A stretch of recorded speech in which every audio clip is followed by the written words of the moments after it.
La evolución de las PCRs llevó a la isotérmica, una PCR en la que no necesita termociclador. Es una PCR en la cual se necesita solamente un bloque térmico que mantenga una temperatura constante a 60 grados Celsius. Esto es mágico. ¿Para qué es útil esta PCR? Desde mi punto de vista, es sensible como todas las PCRs, lo hemos hablado desde el principio de la unidad, pero no es muy específica. Además que el diseño de estos primers es bastante complejo. En una PCR normal se utiliza un par de primers.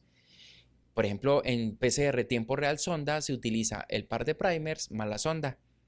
Aquí, en isotérmico, se utilizan 3 pares de primers, es decir, 6 pequeñas secuencias las cuales van a formar bucles para que sea mediada la reacción a través de estos bucles.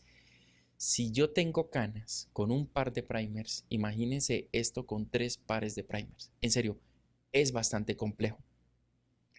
Esta PCR es muy útil para hacer diagnóstico presuntivo en granja, es decir, es demasiado lejos sacar las muestras hacia un laboratorio que tenga PCR tiempo real sonda, el médico es muy probable que no vuelva a esa finca, pues yo hago isotérmico. Entonces es un equipo, ni siquiera es un termociclador, es un bloque térmico que usted lleva en su bolsa, en su mochila y allá mismo hace todo. Le voy a explicar cómo funciona esta PCR en términos generales, porque si le soy sincero, ni yo entiendo cómo se hace esta formación de esos bucles con esos primers. Es un diseño muy complejo que desde mi punto de vista no me parece en términos de diagnóstico definitivo útil para usarlo en diagnóstico definitivo. Tal vez como tamizaje funcione, lo respeto muchísimo, me parece que el futuro de la PCR es esto. El futuro de los equipos de bloques térmicos para hacer reacción en cadena polimerasa es esto, la isotérmica.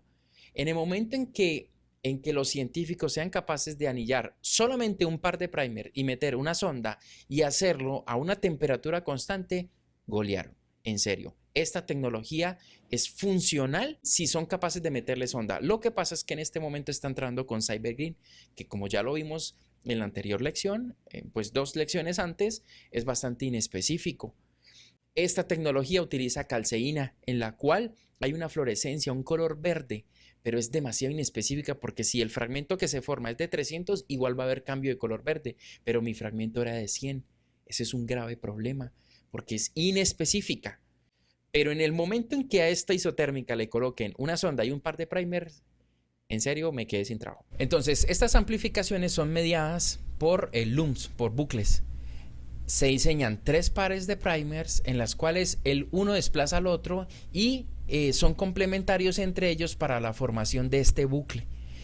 Llega este primer que se pega acá, este se pega acá y viene la DNA polimerasa a polimerizar, a sacar copias. Es decir, esta amplificación se da gracias a la formación de estos bucles. Es decir, en el diseño de estos primers tienen que ser complementarios los unos a los otros para que puedan formarse el bucle.